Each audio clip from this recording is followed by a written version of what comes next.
All right, today I'm going to talk about what I think is a fun way to build hands and just fun kind of hand to play because you get to set up a lot of combo synergies. This is going to be a center starter type of hand where sort of the design is, right? We know if you take two opposite cards, they play really well off each other. But usually they're going to need to see that same number again, right? So if you have Squall and Seifer, they play really well together. And if, Squall goes in 5, Seifer potentially can do a lot of things, though usually it's going to need to see another A facing up or another 6 facing down or something like that to really play perfectly. And so the idea of this hand is going to be we play Flint in 5, and then we have this A4, 8, 7. I'm just going to drop a card in a randomish square, ready to same wall here or plus wall here. One big indicator that this type of hand will be strong is if you have a pair of cards where the pair can capture itself two different ways, just from 5. Because normally, if you take a pair, if you take a card like 5, 5, 6, 6, right, and you take its opposite, 6, 6, 5, 5, if you put one in 5, the other actually can't take it back from a single square, right? Innately, it'll match on all numbers and will never be able to overpower. So to be able to set up some capturing synergy, some ways to have automatic captures, you're going to need to plus wall or same wall. So this is going to be easier to achieve at level 10. There are kind of two classic ways to do this. One is these A4, 8, 7s, where we have the same wall here and the plus wall here. So one big indicator is that you see 7s and 4s, 6s and 2s, or 8s and 6s. 9s and 8s less likely to work for this because if you have, if there's a 9 to the right on the card in the middle and you have a 9 to the left on this card and an 8 to the right on this card, you've used up so much of the power of your hand. Larsa has kind of those values, but there's no pair for Larsa, and anything else means you're going to start giving up a lot of up-down value. What's great about this is it can plus wall here and look really good going up and down. Obviously, when it has the same wall, it's not as good side to side. But in general, we want to be able to plus wall and have high power facing out so it can do other stuff too. So the classic combinations to do this are these A4, 8, 7s. And the other classic is 7, 6, 4, 8s. And there's a hand that I think Raceland Magier started off, but is very popular, variations of it with different Brotherhood of Seed players, where you stick 7, 6, 7, 4 or 7, 4, 6, 7 in 5, and then the 7, 8, 6, 4s play off it really nicely. But there are also hands where you stick one of Silver Dragon and Harloot are the classic pair. So, you stick 4, 8, 7, 6 in 5, and then 7, 6, 4, 8 plays great off it, or vice versa. And those are also cards that innately have this double capture, because they have the 7 and 4s lined up, and they have the 8 and 6s lined up. In general, for card evaluation, like if you're thinking, what is the optimal configuration of something like an 8764? I think on average, the best version is going to be the one with the big number flanked. So it's going to be an 8746, right? It's going to be the 8 is next to the 7 and the 6. That's going to make the 6 kind of power up the 8 to take other 8s, I think, a little more often. I think on average that's a slightly better configuration than 8764. However, in the specific case of 8764s, that is not true because they play so well off their own numbers. And anytime you can get a 7, a 4, a 2, a 6, a 6, and an 8 on a card, it is usually better if they are opposite each other, because that sets up fantastic synergies when you start pairing, though also in other situations, but especially with the pairs. So for an 8487, I think this is clearly the best configuration of its numbers. I'd rather this than an A748. I'd rather this than a A478 or A874. I think because having the 7 and 4 opposite, these are the numbers where you really want them opposite. And I think that plays really well here. So the idea of this hand is we've got this pair, but we need something else to play off. And the perfect thing for this to play off is more things that look like that center card. And so the card, I think, is kind of a really nice, does a really nice, what's the word? acts, performs really nicely as a second Flint in your hand for a4, a7 to play off, is 6-9, a4. If it goes here, then a4, a7 has pluses or sames in both. If it goes here, then a4, a7 has sames in both. If it goes here, then again, a4, a7 has sames or pluses in both. So it's just really easy to set up massive synergies. Another thing I like about this hand is the center card is decently powerful in 3 directions and quite powerful both up down, which means it is likely setting up this much combo potential that you will be able to pick off other cards. The one square that Seifer cannot go to set up a4, a7 is here, where it doesn't really set up 4. It has a capture, but no plus or same, and it does not set up 8 at all. So the one square we don't have a nice corner for is 7. One other thing I wanted to say is I think the more common version of this type of hand uses 7-8, 4A and 4A, 7-8, the X-Death Galoof pair. I think that's another fantastic pair. These are the classic pairs, but you could definitely, if Quistis had an opposite, that would be a nice way to start running this kind of hand, would be a different way to do it. I'm sure there's other ideas on different levels I haven't thought about, but the classic versions of this hand happen at level 7 and level 10. Okay, so what are our last 2 cards? Well, 8-7, 8-6 can do enough of an impersonation of Flint if in 7. So 8-7, 8-6 gives us a card that can work in 7. It also gives us a card that has a plus wall in 8, which we might need in a pinch, and is just generally speaking, 8-8, 7-6s are pretty powerful cards, and it can occasionally do an impression of the a4, 8-7 sweeping up-down. Though usually not, because it's not really powered up by Flint. It can also grab random 8s and 9s up here. It plays well off this 8. So I think it's a nice card. It gives us something to fit the last corner we don't have a big setup move in. And just as importantly, I think it is a good kind of directional sweeper for the hand. Lastly, we're really low on side-to-side power. I really like A9 6-4s in general. Often this card will feel like the weakest card in the hand, but it occasionally will feel like the only card that's doing anything. The reason I chose this specific configuration of numbers for a side-to-side is so it can do double duty as a plus wall in 2, much as this can do double duty as a plus wall in 8. That means it also has 3 captures on our center card. Occasionally it can pick up 10s over here, and it just gives some much needed side-to-side power that otherwise the hand can feel lacking in. And that's sort of the idea of the hand, is to set up these corners. I have noticed, though, that going for the corners is not always the right play. For instance, and I haven't actually checked this one, let's say they go here. This looks like a pretty reasonable move. And, alright, the AI is saying it loses for a different reason than I would have guessed. But one idea here is not necessarily to play the corner, though the corner is good.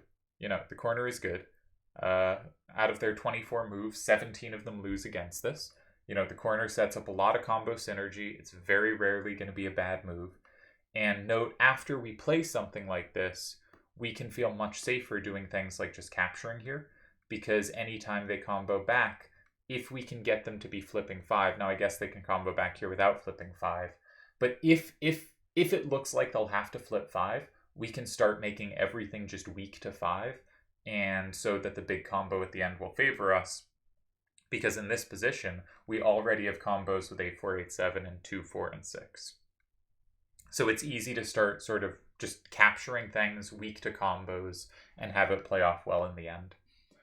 But the other thing is, our hand is just much better up-down than side-to-side, and occasionally the best move is just something like this, and just saying, I see you have no 10s in your hand, so now you have nothing safe to put in 6, you have nothing safe to put in 3, you have nothing safe to put in 1.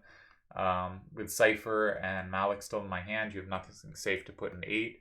In this position, they only have 6 ties. So this is actually probably, depends on how easy the ties are to find, but this might be a slightly better move than the obvious Seifer in 1. But the other thing I wanted to identify with this hand, and hands like this a lot, is you've really committed to this A4-7-8 being very good up-down. You're not nearly as good side to side. This one card covering that is not full coverage. And so when given the choice in situations where you're like, I could go 1, I could go 2, I could go 4, 1 is really worth considering, but 2 is also really worth considering, and this hand should never play in 4 here. Or I would be shocked if you could find a spot where it would be right to play in 4. But we have a plan against any opposing corner, right? We're going to go either in the opposite corner with our big combo setup, that will often be good, or we will go in 2 or 8 and make the game an up-down game. And those should be the kinds of candidate moves you consider. On the other hand, in this position, both are apparently just wrong, and the best move is, wait for it, Seifer in 6. Now, this is a pretty odd move to make, and I think it's exploiting the very specific weirdness of their hand. For instance, if they recapture, I assume we're playing here safely. No, we are not. Where are we playing here? Well, this is not what I was expecting, but I guess because, 8/8s are kind of weak cards defensively, we have really good up-down sweepers and a good side-to-side sweeper that just dominate them. Okay, fair enough. This is not a win I would have found. So sometimes taking a corner is viable and good, and I do like moves like that. I would not have found this one. I really would have thought if we were going to do this, the point was their only recapture also flips 5, and then we can set up all the combos somewhere.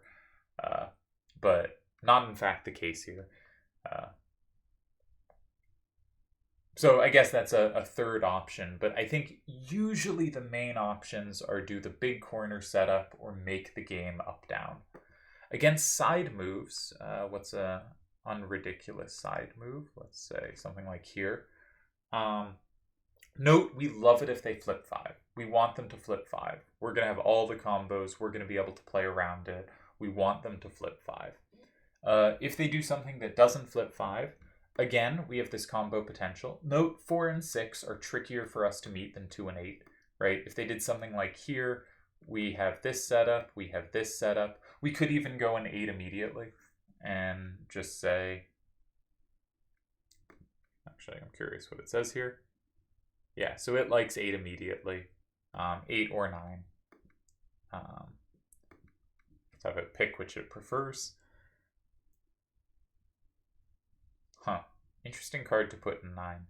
But again, if you've made the game up-down, you probably don't need 4A6-9 in your hand. It is often, this is a card that helps you in worst-case scenarios, or if it happens to be a really good side-to-side sweeper, as we saw in the queue. But otherwise, it can be good to look for ways to get it out of your hand. And we already have a bunch of combos with A4-8-7. Like, it doesn't need to be helped to have the combo in 6. And this 8-8-6-6 hand we're against is admittedly not very good. And this is actually apparently a forced win, so that's cool. Because when we make this J setup and the game is up-down, they just have no safe squares, and it's really horrible for them to play. We can also play an 8 here. Maybe Seifer makes sense there. Is that the one? Yeah, that's the one. I was thinking because we don't want to use A4-8-7. This is obviously just going to dominate up-down. I was thinking 8-7-8-6 probably is also going to dominate up-down, especially against the 8s on this side of the board with its 8-6. And so I was between these two cards, and this one we don't have the recaptures, and this one we do have a recapture. So I thought this was likely to be the move. What else? If you're against a hand like this, playing in 4 or 6 can be a good strategy, because against 4 or 6, I do have corner setups, but I'm not going to be able to force the game to be up-down. If you see a move in 4 or 6, a move like this can be kind of scary. Here, however, it loses.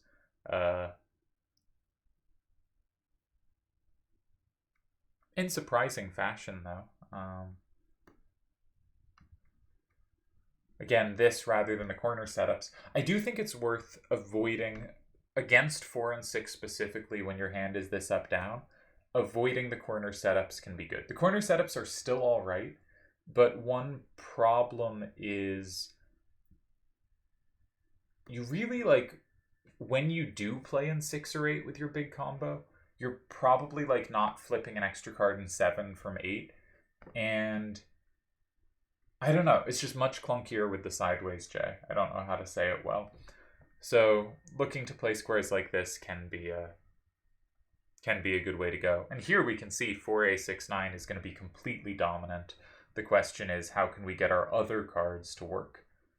One last combo setup to note is, if you think the game's going to be completely side to side, you can use this card.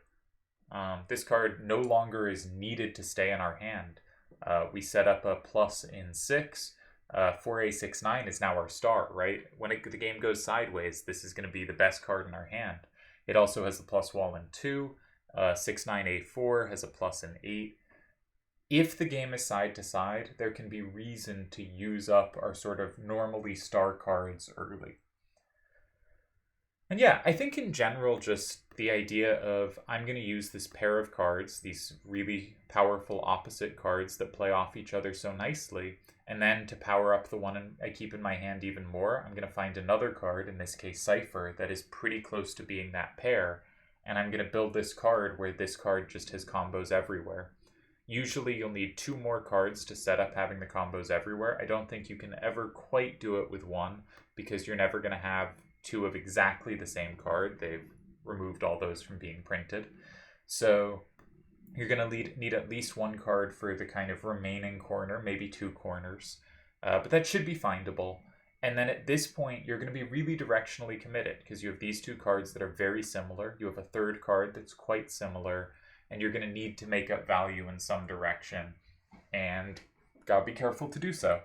But I think this is a really good first turn hand. Second turn, it's more difficult, but I think better than you'd expect. I did some hand testing and came up with scores for things that are kind of nonsensical using the solver. But this has this hand as one of my top ranked hands on first turn. Not the best, but one of my highest ranked hands on first turn. And on second turn, it has it pretty average. A9s are good. There's good synergies to be had. But, you know, it has no 10 to the left. It clearly has some left issues. And it's going to be harder to defend with than play with on first turn. But I think it's a fun build. I think people should try out builds like this. Galoof and X-Death is a nice way to go. You could build a version of this with that. Maybe you could find a better way to do it with that. There's the 7864 strategy with Silver Dragon and Harloot, where you can build something similar. What else could you do something like this with? You might be able to do a level 6, 8-2-6-6 hand, because the 6 and the 8s will pair nicely, and the 6 and the 2s will pair nicely. I don't know if there are 8-6-6-2 opposite pairs on level 6, but if so, that might be a nice way to do it. Something like Quistis, anything where there's, you know, a 6 and a 2 opposite, and then an A and anything else opposite. The A and the anything else, if you can find a pair, is going to have a same wall, and the 6 and 2 will have a plus wall. You could do this with A4-7-7s. It doesn't have to be A4-8-7s. I kind of like A4-8-7s. They feel very versatile to me, right? Once one of them's on the board, the other is very good at taking 10s. They inherently have some ability to take 9s with the 8-7, which an A7-7-4 would not be able to do. They have some ability to take 8s, of course, with the 8 and the A, and, you know, saming with the 7 and 4, which the A7-7-4 would also be uncomfortable against. They can hit 7s, they can hit 6s with the 8-4, and generally by overpowering. And we also see with Seifer, they're regularly getting pluses or plus walls off 6s. So I think it is kind of an ability. 6 through 10 are by far the most common numbers. You will, of course, most cards will have one number below that, but that'll kind of randomly vary between 5, 4, 3, 2. And above that, you're going to see a pretty regular distribution of 6 through 10s. And A7-8-4 has more potential to hit more of those things than A7-7-4. But A7-7-4 pairs, like the Riku pair or something, I'm sure you could make a really nice hand of this type. What else is there? So that's with sevens. You could probably make a 7-7-4-4 hand, maybe at level 6. Or maybe a 7-7-5-4 hand, though that doesn't have the double plus wall. 8-7-6-4s, of course.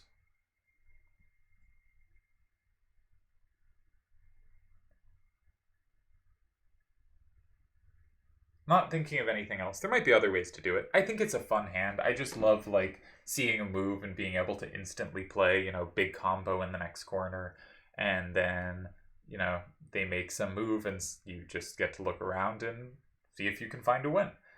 And, you know, I threw in a random move for them. It's not very good. Actually, let's play Edgar with these hands. I think that could be a fun way to close out this video.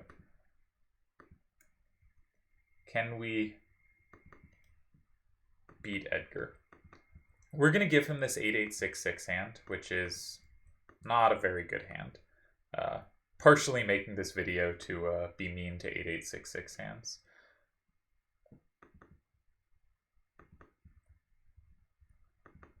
It's just very vulnerable on second turn, I think.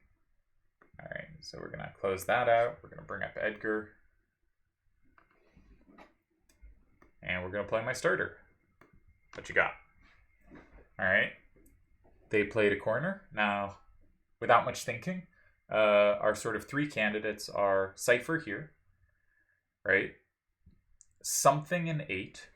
Probably Seifer, right? Because we will want to make it up-down. So we're going to keep this card. This card just looks like it's going to have targets in the up-down more than Seifer will. Seifer also is the plus wall here, but in general is going to have fewer up-down targets than 8-7-8-6. And this card we can't take back from 9. So Seifer and 8, Seifer and 9, those are both candidate moves. As we saw, sometimes we just want to take them. I don't see the path. Again, the idea would probably be our 4-8-6-9 sweeps here. So maybe we'd take, they'd go in the other square, and then we could play 9 again. And A7-4-8 would sweep over here, and 4-8-6-9 would sweep down here. So if that was going to be the move, we'd have to get rid of these two cards. I think we'd probably start with this one, so Seifer can go in 9. So let's try this. We'll try all 3 moves, see what happens. They go there, and we set up our queue.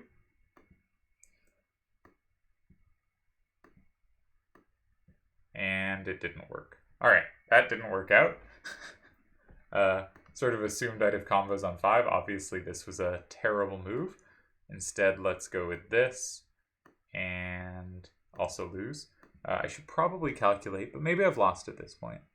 I've probably lost. Yeah, there's no combo play off Flint here. All right, so that idea didn't work. We never liked it anyway. We wanted to play an 8 or 9. Let's try 9. Okay. So 4-8-6-9 is great in 2.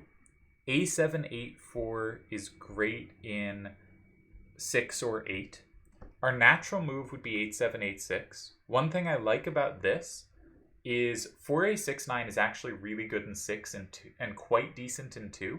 4-8-6-9 will surprise you with how often it has combos in every square. So I think we probably want to go with our normal X. They went there. Now, I think we have to play here, and 4-8-6-9 is both remaining squares and will win us the game. Nice. So that time they went for the X, and the X is great for us because we can leave all the combo squares open. 4-8-6-9 is actually just a really nice fit in this hand, and we get the win there. And let's try going in 8. Saying we can sweep them up down. Now here, what I want to do is go in 2, but not die to a combo, right? So I want to play 4-8-6-9 in 2, but I worry they have combos on my card in 5 that I don't combo back. So I probably have to put something else there, and 4-8-6-9 is not that great an up-down sweeper. So could I block another square? Problem is, again, they've made it so my only good card for 2 is 4-8-6-9.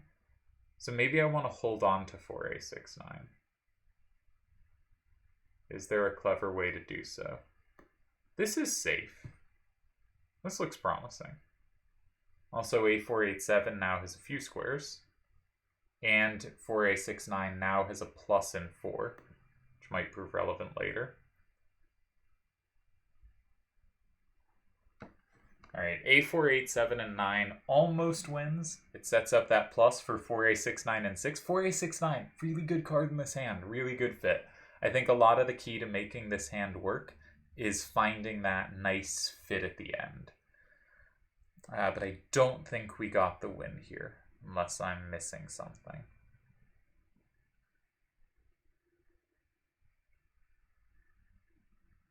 Yeah, don't think we get it. I think we got to go here, and they're going to get a tie. All right, so that gives some example of how it works. We can give them a different hand. Let's give them another hand I quite like. This hand I didn't like, but a hand I actually do like. Let's do a Terracellus hand. I think I've used this in a video before. And it's a hand I like that I also believe matches up badly against this hand. So it might make our hand look good, which is what I want in a video trying to deceive you about hand strength, you know? So, okay. It's a classic three-corner hand. So the idea of their hand is if they were starting, they'd want to start with Cellus. With Cellus. If captured this way, 8, 6, 7, 8 captures back.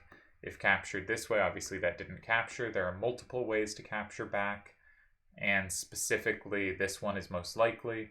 If that was captured from 5, this captures back nicely. If this was captured from 5, then this potentially captures back, though there are multiple options. Captures back while locking it in. So the big idea is to play Cellus there. We're going to start with our intended starter. All right. We don't have 8. We do have 4. We know where our kind of candidate moves are. We could take immediately. That is possible. There are 2 ways to do so, because once again, 4A69 works. Actually, 3 ways to do so. We could play Seifer in the far corner, and we could play something in 2. Probably Seifer, as we've seen. So I think those are our 3 candidate moves. Something in 4, Seifer in 2, Seifer in 3.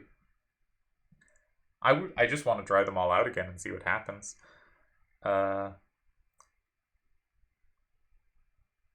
Which card would we put in 2? Kind of think we want to go 8, 7, 8, 6, and 2. And I was thinking if they go 8, I was going to try for this scheme again with Seifer and hoping we had the right sweepers, but they did not. They went here. And now we really don't want a T. We do have safety, but Seifer is a pretty dead card at the end there. All right, well, let's try it. That doesn't look too intimidating. We have at least a tie here. Can we get more than that? Probably not. All right, so let's take our tie. Oh, this one. Sweet. Right, because we have pluses on everything. Yeah, fantastic. All right, big win. Saw it the whole way. Never in doubt. All right. Okay, so that idea worked here. Let's try Seifer in 2. That's a very strange move. The AI makes weird moves sometimes. But if we looked at why it made this move, it's because it has no safety in 1, no safety in 4. The A487 totally dominates those squares. It has no safety in 3, and while it could go here, because we have the combo in 4, that's not safe either.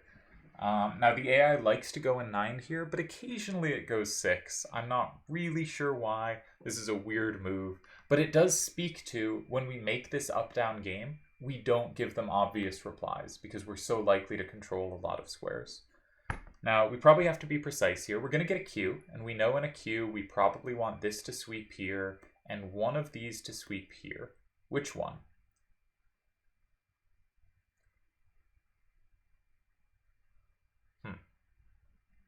I think it's close, because this hits all their 8s, but this hits all their 8s. And this can capture and combo the 7 and capture anything else. This can capture anything and it combos the 8. I think it's neutral. So let's check this one.